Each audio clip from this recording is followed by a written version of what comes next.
السلام علیکم ریڈرس، کیسے ہیں آپ سبھی لوگ؟ He is me your writer unknown writes. So episode start کرنے سے پہلے تھوڑی سی باتیں ہو جائیں.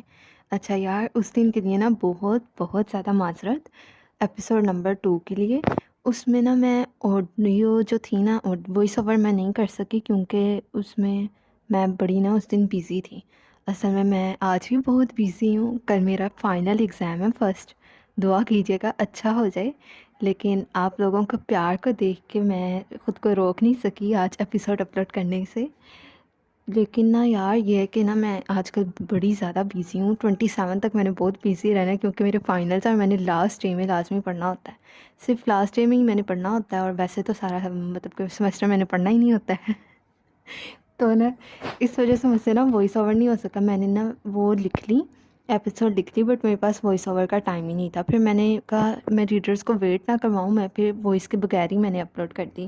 بٹ آپ لوگوں میں سے کچھ لوگ وائس سنتے ہیں، تو میں نے اب سوچا کہ آئندہ جو بھی میں ایپیسوڈ اپلوڈ کروں گی اس میں وائس لازمی ہوگی.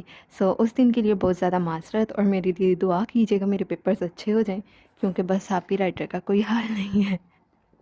اس دفعہ واقعی کوئی حال نہیں ہے، میرا موئے موئے ہوا ہوا ہے.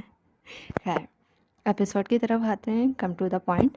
سو ہے از دا ایپیسوڈ فقیر عشق ناول سیزن 2 آف روگ عشق، episode number 3. Let start. Eshal اٹھو، پہلے کھانا کھاؤ، پھر اپنی اس جان کے عذاب کو پکڑ لینا. سدرا نے اشال کو دیکھا، جو اکیڈمی سے آنے کے بعد بیگ صوفے پر پھینکتی آڑھی ترچھی لیٹی موبائل یوز کر رہی تھی. اشال، اب میں آخری دفعہ کہہ رہی ہوں، اٹھ جاؤ. ذیشان بھی آنے والے ہیں، فریش ہو کر آؤ، میں ڈنر لگا رہی ہوں. اشال کو کان لپیٹے ایئرپوڈز لگائے دیکھ سدرا ایک بار پھر بولی. یہ ہے ذیشان فاروقی کی اکلوتی اور لاڈلی بیٹی اشال ذیشان.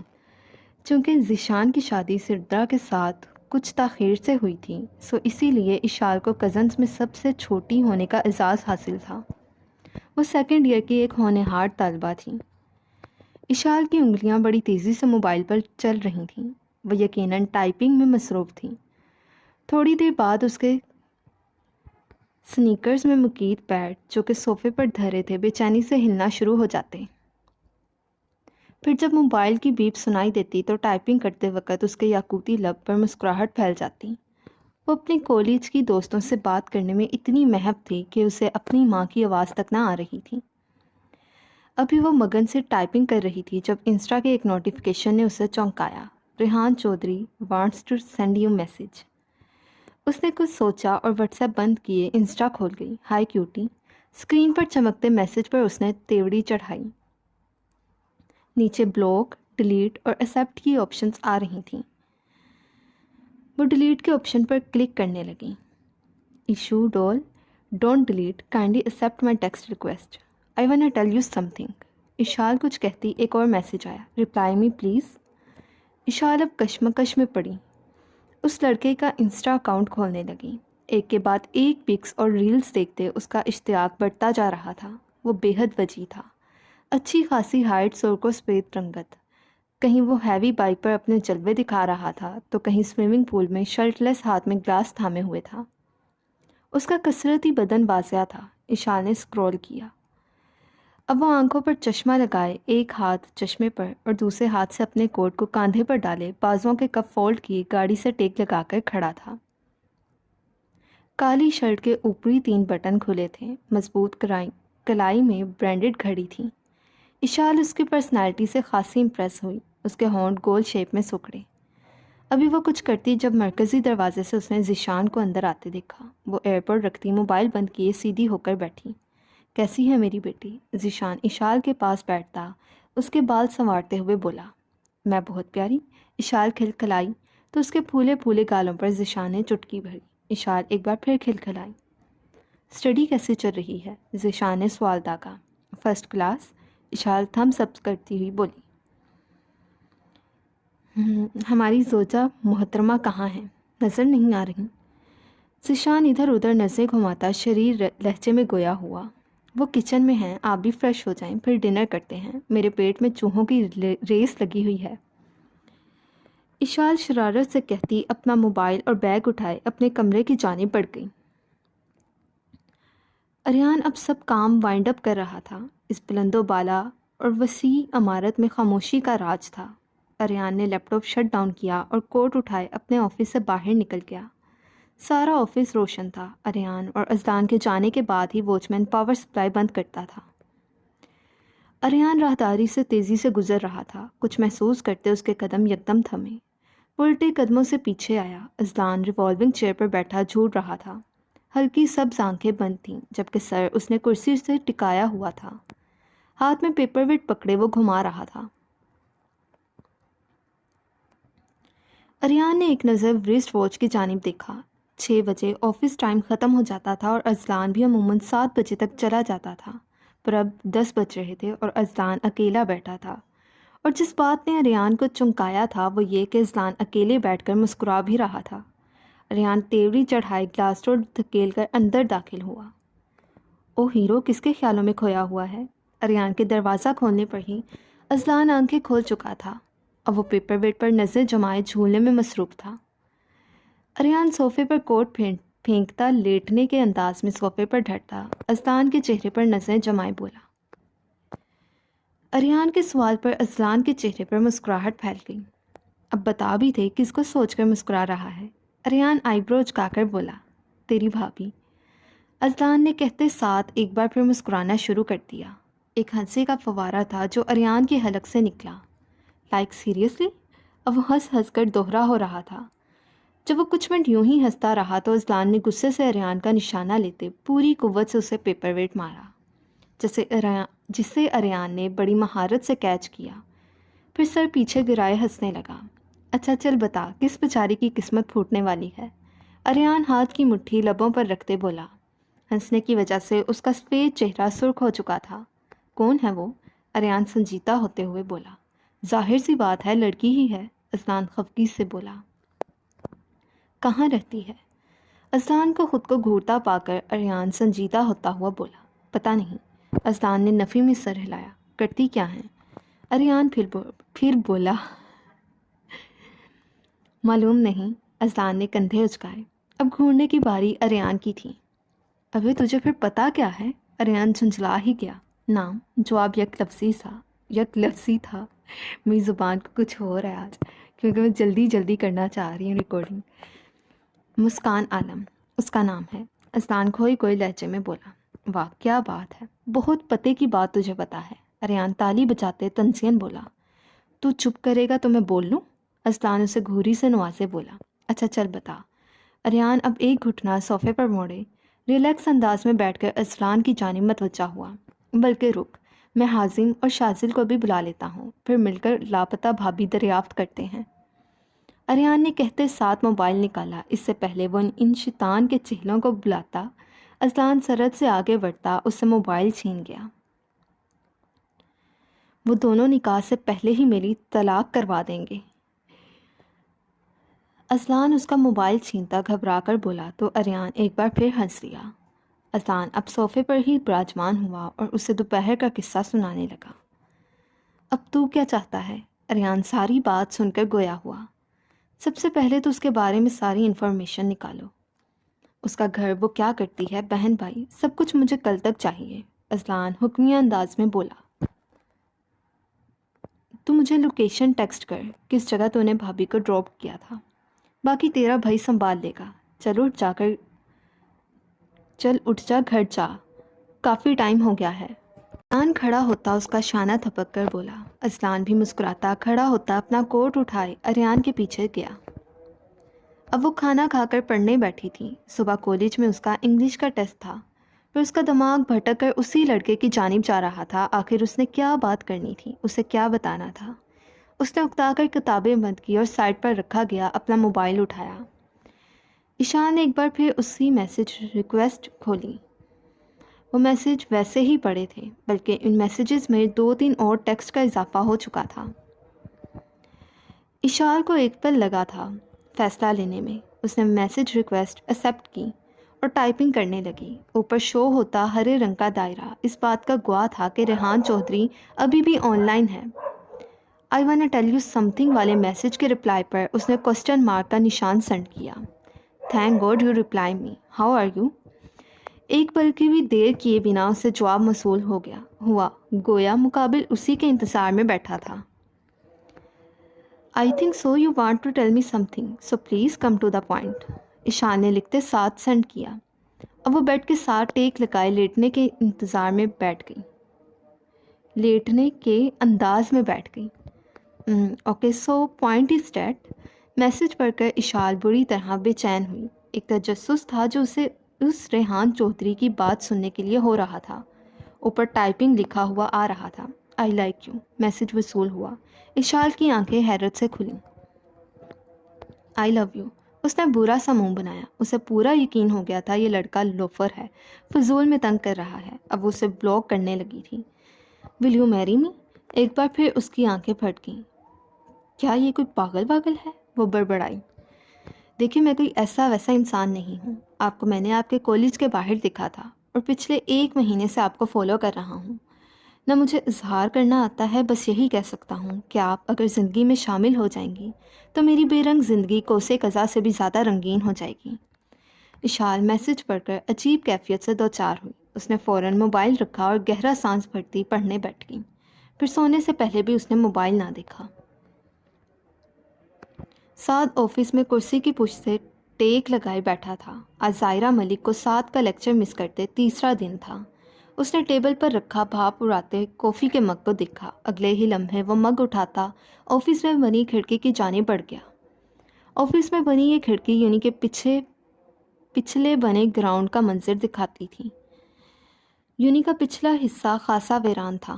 اس کوشے میں اسٹوڈنٹس کا آنا جانا کم تھا۔ سعد کی نظریں آسمان پر تھیں جہاں آج کالے بادلوں کا راج تھا۔ اس نے ایک بھرپور نظر آسمان پر ڈالی، پھر نگاہوں کا زاویہ بدلا تو وہ ٹھٹک کر رہ گیا۔ وہ سامنے ہی بیٹھی تھی، کالے رنگ کی جینس کے اوپر آسمانی رنگ کا ٹاپ پہنے وہ اپنی جیکٹ اپنی گود میں رکھے نیچے بیٹھی تھی۔ بیگ کچھ فاصلے پر پڑا تھا۔ سعد بڑے غور سے اسے دیکھنے لگا جو زمین پر لگے گھاس کو نوچ نوچ کر پھینک رہی تھی۔ اس بات سے بے خبر جس شخص کو وہ سوچ رہی ہے وہ عین سامنے کھڑا اس کی حرکتیں ملاحظہ فرما رہا ہے۔ ظاہرہ کے چہرے پر گہری سوچ کی پرچھائیاں تھیں۔ سعد نے کافی کا گھونٹ بھرا اور پھر اسے دیکھنے لگا۔ دیکھتے ہی دیکھتے موسم نے پلٹی کھائی اور بارش کی ننھی بوندیں برسنے لگیں۔ اللہ جی، آپ کو بھی میں یہاں بیٹھی بری لگنے لگ گئی ہوں کیا؟ ظاہرہ آسمان کی جانب دیکھتے منہ بنا کر بولی۔ سعد جو بڑی محویت سے اسے دیکھ رہا تھا، ظاہرہ کے منہ کے زاویے دیکھ ایک بھولی بھٹکی مسکان اس کے نابی لبوں پر پھیل گئی۔ وہ یہ تو نہیں جانتا تھا وہ کیا بول رہی ہے، پر اس کے منہ کے زاویے اگلے بندے کو ہنسانے کے لیے کافی تھے۔ پھر کچھ یاد کرتے ایک دم اس کے مسکراتے لب سکڑے۔ اب اس کی آنکھوں میں غصے کی سرخی نے جگہ لے لی۔ ظاہرہ آنکھیں گھماتی ہوئی یونی کے اندرونی حصے میں داخل ہوئی، پر یہاں تو سب اپنی ہی محفل جمائے بیٹھے تھے۔ سی ایس ڈپارٹمنٹ کے علاوہ BBA اور انگلش لٹریچر کے اسٹوڈنٹ لیکچر مس کیے موسم کو انجوائے کرنے کے لیے آئے بیٹھے تھے۔ ایک کے ہاتھ میں گٹار تھا، باقی سب تالیاں اور سیٹیاں بجاتے گانے کو انجوائے کر رہے تھے۔ یونی کے کچھ ٹیچرز بھی اس منچلوں کی محفل میں بیٹھے چائے کے ساتھ ساتھ محفل سے لطف اندوز ہو رہے تھے۔ ظاہرہ نے ایک قدم الٹا لیا۔ ہاں، وہ بھاگنے لگی تھی کیونکہ وہ جانتی تھی اگر اسے یہاں کسی نے دیکھ لیا تو بس پھر وہ یہاں پھنس جائے گی۔ لیں، ہماری سنگر ظاہرہ ملک بھی آ گئی، اب بنے گی محفل زعفران۔ ابھی اس نے پہلا قدم اٹھا کر پلٹنا ہی چاہا تھا جب کسی سینئر کے چیخنے پر اس نے زور سے آنکھیں میچ کر کھولیں۔ یو گائز کیری آن، مجھے ذرا اپنی اسائنمنٹ کمپلیٹ کرنی ہے۔ ظاہرہ نے انکار کرنا چاہا پر انکار کرنا ممکن نہ تھا کیونکہ سامنے ٹیچر سب بیٹھے تھے۔ مانا کہ آپ ٹاپر ہیں پر کبھی کبھی پڑھائی سے تھوڑا وقفہ بھی لے لینا چاہیے۔ چلیں آ جائیں، شاباش، یہ گٹار تھام لیں، اس سے پہلے نوفل ہمارے کانوں کے پردے پھاڑے۔ CS ڈپارٹمنٹ کے HOD کی بات سن کر ظاہرہ اب انکار نہ کر سکیں اور گٹار کی جانب بڑھ گئیں۔ بالآخر ظاہرہ ملک میوزک سوسائٹی کی پریزیڈنٹ جو تھی تو اب انکار تو قطعاً نہیں کر سکتی تھی۔ ساتھ بھی اپنے کولیگ کے بلانے پر آفس سے باہر آیا تھا۔ اب وہ کافی کا مگ تھامے پروفیسر عرفان کے ساتھ جا کر براجمان ہو چکا تھا۔ ظاہرہ نظریں نیچی کیے گٹار سے چھیڑا چھاڑی کر رہی تھی۔ اپنی مطلوبہ تبدیلیاں کر کے اس نے نظر اٹھائی تو دھک سے رہ گئی۔ سامنے ہی اپنی تمام تر وجاہت سمیت وہ کھڑوس براجمان تھا۔ گرے رنگ کی ہائی نیک کے اوپر لانگ کوٹ پہنے جینز میں ملبوس وہ ہمیشہ کی طرح ہینڈسم لگ رہا تھا، پر سنہری آنکھوں میں اب بھی سرد پن مازیہ تھا جو صرف ظاہرہ کو دیکھ کر ہی اس کی آنکھوں میں اترتا تھا۔ ان کو بھی ابھی آنا تھا، ظاہرہ بیزار سی ہوتی ہوئی بڑبڑائی۔ گائز، ہماری یونٹ کے موسٹ پاپولر سنگر کو چیئر اپ تو کیا جائے۔ ظاہرہ اس کے کہنے کی دیر تھی، ہال جو بھرا پڑا تھا اس میں ظاہرہ ملک کے نام گونجنے لگا۔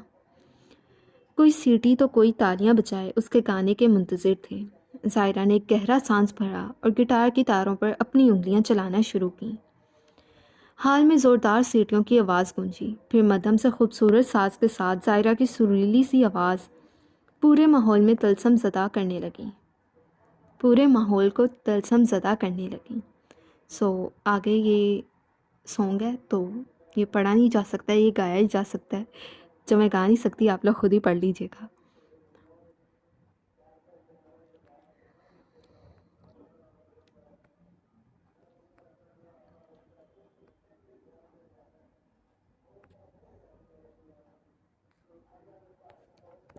گانا سوئچ ہوا تو زوردار ہوٹنگ کے ساتھ سیٹیاں بجنے لگیں۔ ظاہرہ مدھم سا مسکرائی اور آگے گانے لگی۔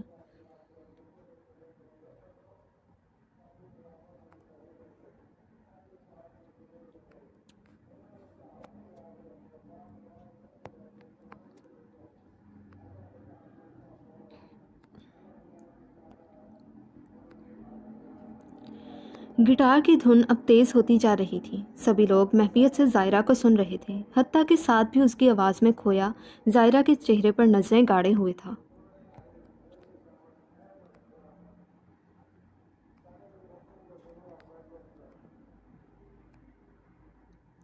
گٹار کی دھن ایک دم ختم ہوئی اور ایک بار پھر ہر طرف تالیاں گونجنے لگیں۔ ظاہرہ نے مسکرا کر ہلکا سا سر کو خم کرتے نوفل کو گٹار واپس کیا۔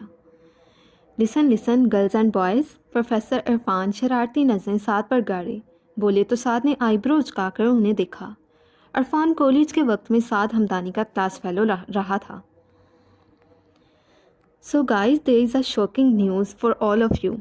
یہ جو آپ کے پروفیسر سعد ہمدانی صاحب بیٹھے ہیں نا، کالج لیول پر سنگنگ کمپٹیشن میں ونر رہ چکے ہیں۔ پروفیسر عرفان کی بات سن کر سارے اسٹوڈنٹس حیرت سے سعد کی جانب دیکھنے لگے۔ لگتا ہے مجھے یہاں سے چلنا چاہیے۔ سعد سب کی حیران نظروں اور ان کی اگلی فرمائش بھانپتا جانے کے لیے پر توڑنے لگا، پر اتنے اسٹوڈنٹ سے بچ کر اب وہ نکل نہیں سکتا تھا۔ پروفیسر سعد بھاگنے کی کر رہے ہیں بچوں، عرفان ہنسی دباتے ہوئے بولا۔ سعد یکدم کھڑا ہوا، اس سے پہلے وہ ایک قدم آگے بڑھاتا سب کی چیخو پکار نے اس کے قدم مجمند کر دیے۔ چیخو پکار اتنی تھی کہ اسے اپنی انگلیاں اپنے کانوں پر رکھنی پڑیں۔ اوکے، جسٹ ون سانگ، سعد دونوں ہاتھ کھڑے کرتا ہار مانتا ہوا بولا۔ یاہو! اسٹوڈنٹس نے خوش ہوتے نعرہ لگایا۔ سعد پھر اپنی جگہ پر براجمان ہوا، اس کی نظریں اب ظاہرہ پر تھیں جو اپنا بیگ اٹھاتی کھڑی ہونے لگی تھی۔ مس ظاہرہ، آپ کدھر؟ بیٹھیں، آپ بھی ساتھ دیجیے گا، سعد نے پر اسرار سے مسکراہٹ سے مسکراتے کہا تو ظاہرہ اپنا ارادہ ترک کرتی بیٹھ گئی۔ سعد کی مسکراہٹ اسے عجیب نہیں بہت عجیب لگی تھی۔ وہ جانتی تو تھی پروفیسر سعد انتہائی کھڑوس ہیں، پر آج سعد کا یہ پراسرار انداز اسے شدت سے محسوس ہوا۔ نوفل نے ایک بار پھر گٹار ظاہرہ کے حوالے کیا۔ ظاہرہ نے گھور کر نوفل کو دیکھا تو وہ اپنی بتیسی کی نمائش کرتا اپنی جگہ پر ٹکا۔ عنایا اور مسکان بھی ایکسائٹڈ سے بیٹھی ظاہرہ کو اور پروفیسر سعد کو دیکھ رہی تھیں۔ سعد اپنی جگہ سے اٹھا اور ظاہرہ کے سامنے رکھی گئی کرسی پر براجمان ہوتا اس کے ہاتھ سے گٹار لے گیا۔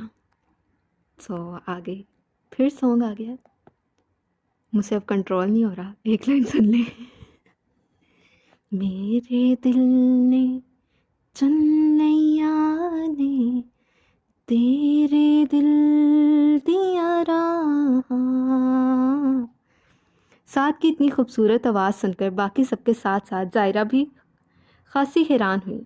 کھڑوس تو چھپا رستم نکلا ہے۔ ظاہرہ بولنا چاہتی تھی پر محض سوچ ہی سکی۔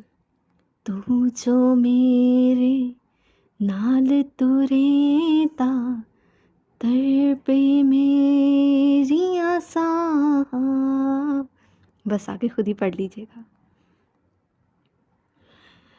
ساتھ نے بول مکمل کر کے زائرہ کی جانب منتظر نگاہوں سے فیمیل لیرکس گانے کے لیے دیکھا۔ زائرہ جو اس کی آواز کے سحر میں کھوئی ہوئی تھی، اس کی سنہری آنکھیں اپنے اوپر دیکھتے بکھلاتی ہوئی گانے لگیں۔ گانے کے بول گاتے نہ جانے کیوں زائرہ کے سامنے اس دن کا منظر گھومنے لگا جب سعد ہمدانی نے اسے کلاس کے سامنے باہر نکالا تھا۔ اسے اب اپنی غلطی کا احساس بھی ہو رہا تھا۔ عنایا ٹھیک کہہ رہی تھی، وہ ٹیچر تھا، وہ ڈانٹ سکتا تھا، پر زائرہ نے اس سے بدتمیزی کی حد کی تھی۔ وہ یکدم بے چین ہو گئی۔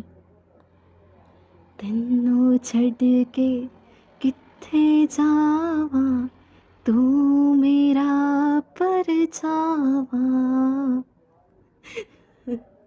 بس میری آواز ایسی ہے تو نا بھاگنا نہیں ہے آپ لوگوں نے، بس سن لیں چپ کر کے۔ ایکچولی نا یہ میرا فیوریٹ سانگ ہے تو نا بس اس لیے میں نا آؤٹ آف کنٹرول ہو گئی ہوں۔ خیر سٹارٹ کرتے ہیں ناول۔ زائرہ نے اب نظر اٹھا کر سعد کو دیکھا جو گٹار بجاتا مسکرا کر اسے ہی دیکھ رہا تھا۔ اس کی سنہری آنکھیں مسکرا رہی تھیں، وہ مدھم سا مسکراتا بہت وجیح لگ رہا تھا۔ زائرہ ملک کے دل کی بیٹ مس ہوئی۔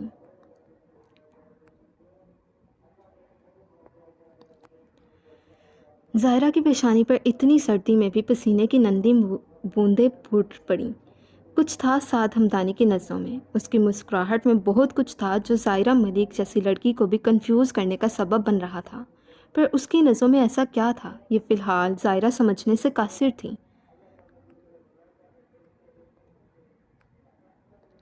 سعد نے آخری سطر گا کر گانے کا اختتام کیا۔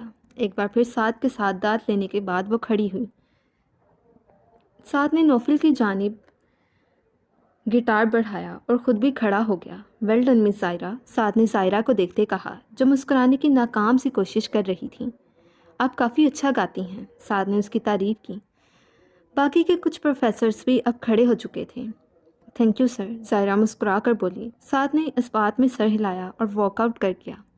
پیچھے زائرہ نے اس کی چوڑی پشت کو دیکھا، پھر خود بھی بیگ کندھوں پر لٹکاتی مسکان اور عنایا کا ویٹ کیے بغیر باہر بڑھ گئی۔ ریدا بیگ صحیح کرتی بوتیک سے باہر نکلی جب اس کی نظر بوتیک کے سامنے گاڑی پارک کر کے کھڑے حازم خان پر پڑی۔ حازم کو اپنی فراری سے ٹیک لگا کر کھڑے دیکھ اس کی آنکھیں سکڑیں۔ آج وہ کالے رنگ کی شلوار قمیض پہنے بھورے رنگ کی چادر اوڑھے کھڑا تھا۔ آج وہ مکمل وڈیرے والے حلیے میں ارد گرد سے بے نیاز موبائل یوز کر رہا تھا۔ وہ اس بات سے بے پرواہ کھڑا تھا کہ ہزاروں لڑکیاں اسے مڑ مڑ کر دیکھ رہی ہیں، پر حازم خان کو اس بات کی کوئی پرواہ نہ تھی۔ اس کا دل، اس کی نظریں تو بس نیلی آنکھوں والی گڑیا کے لیے مختص تھیں۔ حازم کی چینج ڈریسنگ دیکھ رائمہ نفی میں سر ہلاتی مسکراتی اس کی جانب بڑھی۔ حازم نے بھی نظر اٹھا کر اس کو دیکھا۔ اب وہ مسکرا کر اس کی جانب آ رہی تھی۔ حازم نے فون بند کر کے جیب میں رکھا اور الرٹ ہو کر کھڑا ہو گیا۔ السلام علیکم۔ رائمہ کے قریب آتے حازم نے جھٹ سلام جھاڑا۔ وعلیکم السلام، تم یہاں کیا کر رہے ہو؟ رائمہ روب جما کر بولی۔ حازم گہرا مسکرایا۔ اسے رائمہ سے ڈانٹ کھانا اس کا روبدار لہجہ بہت اچھا لگتا تھا۔ صرف اسی وجہ سے وہ اکثر ٹین ایجرز والی شرارتیں کرتا تھا، ورنہ باہر کی دنیا میں جانے والا حازم خان اس حازم سے بہت مختلف تھا جسے رائمہ جانتی تھی۔ آپ کو پک کرنے آیا ہوں، حازم فرما برداری کا مظاہرہ کرتے ہوئے بولا۔ تمہیں اور کوئی کام نہیں ہے؟ کبھی مجھے ڈراپ کرنے آ جاتے ہو، کبھی پک کرنے آ جاتے ہو۔ رائمہ نے اسے ایک زبردست گھوری سے نوازا۔ حازم رائمہ کی اس ادا پر نہال ہی ہو کر رہ گیا۔ اور یہ تمہاری ڈریسنگ کو کیا ہوا ہے؟ رائمہ اب اسے اوپر سے نیچے تک دیکھتے بولی۔ آپ نے ہی کہا تھا، ویسے پہلے سے زیادہ ہینڈسم لگ رہا ہوں نا؟ حازم مسکراہٹ دبا کر شرارتی لہجے میں بولا۔ یہ نہیں کہا تھا کہ اتنی سردی میں مرنے کا انتظام کر لو۔ رائمہ دانت پیس کر گویا ہوئی اور مڑ کر دوسری جانب جاتی فرنٹ سیٹ کی جانب بڑھ گئی۔ میں نے کہا تھا کہ تھوڑے سنجیدہ ہو جاؤ، پر عقل تمہاری اب بھی گھٹنوں میں ہی ہے، رائمہ نے دروازہ کھولتے کہا اور گاڑی میں بیٹھ گئی۔ حازم نے مسکراہٹ ضبط کی اور اپنے لبوں پر ہاتھ رکھتا ہنسی روک کے ڈرائیونگ سیٹ پر براجمان ہوا۔ This is for you beautiful lady. Hazim نے ڈیش بورڈ پر رکھا سرخ گلابوں کا بوکے رائمہ کے سامنے کیا۔ تم نہیں سدھرو گے۔ رائمہ نے نفی میں سر ہلا کر گلدستہ تھاما۔ حازم اب کی بار اپنا قہقہا نہ روک سکا۔ اس کا دلکش قہقہا گاڑی میں گونجا۔ بالکل نہیں، حازم نے نفی میں سر ہلایا۔ میرے ہاتھوں کسی دن پٹ جاؤ گے، رائما نے کہتے ساتھ پھولوں کو قریب کر کے ان کی خوشبو محسوس کرنی چاہیے۔ اب وہ پھول گود میں رکھے، سر سیٹ کی پشت سے ٹکائے، آنکھیں موند گئی۔ آج دن میں بہت کام کیا تھا، سو اب اسے شدید قسم کی تھکاوٹ محسوس ہو رہی تھی۔ حازم نے ایک نظر رائما کو دیکھا اور پھر مسکراتا گاڑی ڈرائیو کرنے لگا۔ یہ احساس ہی بہت خوبصورت تھا۔ رائما بریکٹ اس کی نیلی آنکھوں والی گڑیا اس کے پہلو میں بیٹھی ہے۔ رائما جو آنکھیں موند کر لیٹی تھی ایک بار پھر ماضی میں کھو گئی۔ ماضی۔ رائما اس وقت 10 سال کی تھی، جبکہ حازم، شاہزیل اور ازران تقریباً 5 برس کے تھے۔ ان تینوں کی عمروں میں تقریباً 2-3 مہینے کا ہی فرق تھا۔ اس وقت زائرہ، عنایا تو چھوٹی سی تھیں۔ رائما زیادہ تر ان تینوں کے ساتھ ہی کھیلتی تھی۔ ابھی وہ چاروں باہر لان میں کھیل رہے تھے۔ اب بھی یہ لیں۔ رائما جو جھولا جھولنے میں مصروف تھی، 5 سالہ کی معصوم سی آواز سن کر جھولا رک کے اس کی جانب متوجہ ہوئی۔ شاذل ہاتھ میں موتیے کی کلیاں پکڑے کھڑا تھا۔ رائما ایک دم خوش ہوتی اس کے ہاتھوں سے پھول پکڑے سونگنے لگی۔ اسے شروع سے ہی پھول بہت پسند تھے، اور اریان کے ساتھ کھیلتے حازم خان نے حیرت پھر غصے سے یہ منظر دیکھا۔ وہ کھلونے وہیں پر پھینکتا کھڑا ہوا اور رائما کی جانب بڑھ گیا۔ رائما جو اب خوشی سے پھولوں کی کلیوں کو دیکھ رہی تھی، حازم نے ایک جھٹکے سے اپنے ننھے سفید ہاتھوں سے رائما کے ہاتھ سے ساری کلیاں کھینچی اور نیچے پھینکی۔ رائما نے غصے سے حازم کو دیکھا، جو فرش پر کلیوں کو بری طرح اپنے پیروں سے کچل رہا تھا۔ حازم، یہ آپ نے کیا کیا؟ رائما غصے اور دکھ کے ملے جلے تاثرات سے بولی۔ حازم کلیوں کو مسل کر رائما کی جانب متوجہ ہوا۔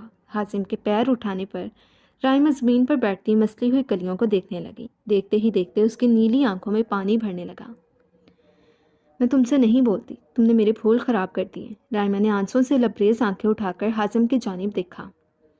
Raima don't cry, bracket Raima don't cry.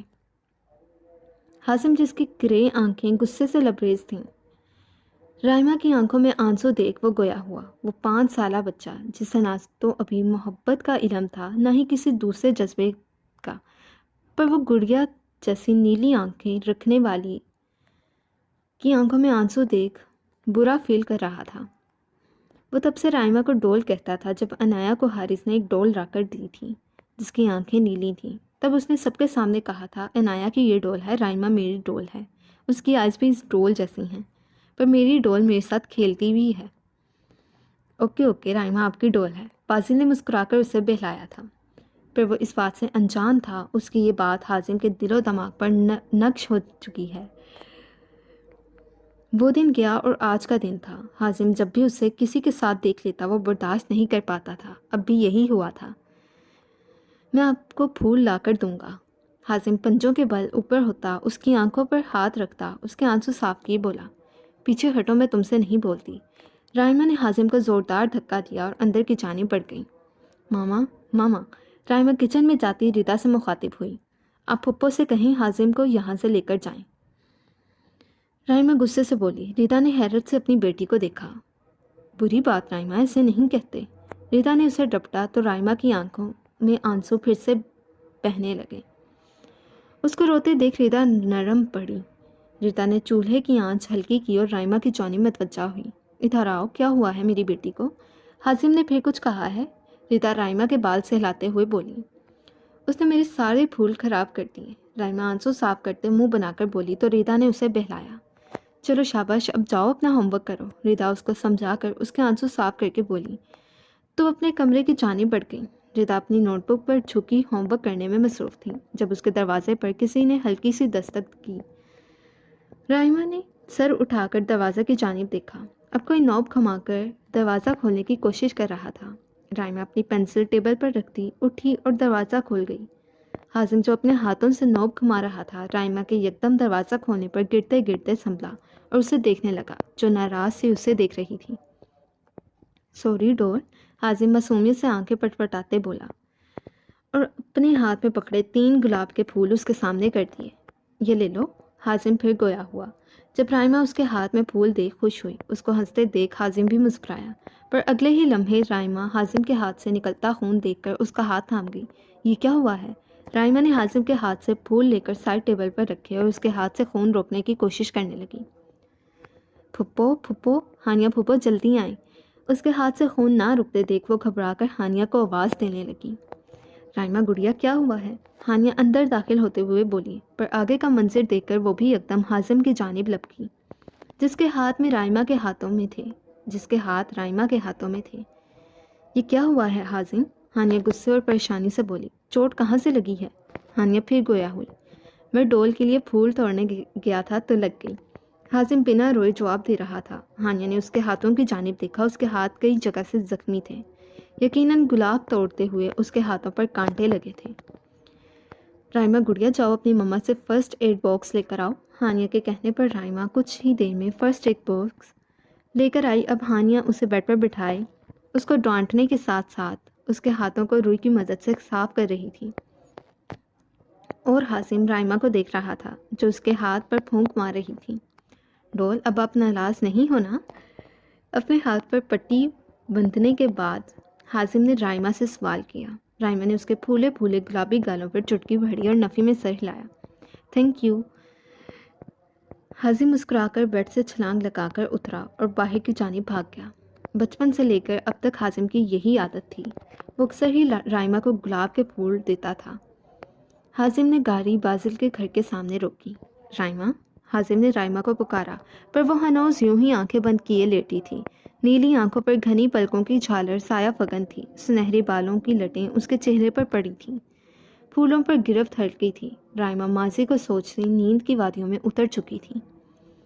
حازم احتیاط سے رائمہ کے قریب ہوا اور وہ یکٹک رائمہ کے چہرے کو تک رہا تھا۔ اس نے اپنے بھاری ہاتھ کو رائمہ کی جانب بڑھایا اور اس کے چہرے پر پڑی بالوں کی لٹ کو اپنی انگلی کی مدد سے پیچھے کیا۔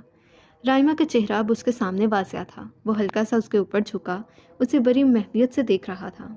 اس نے اپنی انگلی سے رائمہ کی گھنی پلکوں کو چھوا۔ رائمہ کی پلکوں میں حرکت محسوس کر کے وہ سیکنڈ کی دیر کیے بنا پیچھے ہوا۔ رائمہ اٹھ جائیں، گھر آ گیا ہے۔ اب وہ تھوڑا اونچی بولا تو رائمہ نے سرخ ہوتی آنکھیں کھولی۔ تھینکس۔ حازم رائمہ پھول سنبھالتی باہر نکلی اور گھر کی جانب بڑھ گئی۔ پیچھے حازم گہرا مسکراتا گاڑی سٹارٹ کر گیا۔ سو ریڈرز، یہ تھی آج کی ایپیسوڈ۔ یار ویسے نا مجھے آپ سے بہت زیادہ گلا ہے، قسم سے تم لوگ نا مجھے اتنا ٹھنڈا کوئی رسپانس دے رہے ہو کہ میرا لکھنے کو نہیں دل کر رہا ہے۔ اوپر سے میرے فائنلز آ گئے ہیں، اوپر سے صرف ایک دن میں صرف 1000 بھی وہ نہیں ہوتے ویوز۔ ایٹ لیسٹ یار 1000 تو ویوز پورے کرو ایک دن میں۔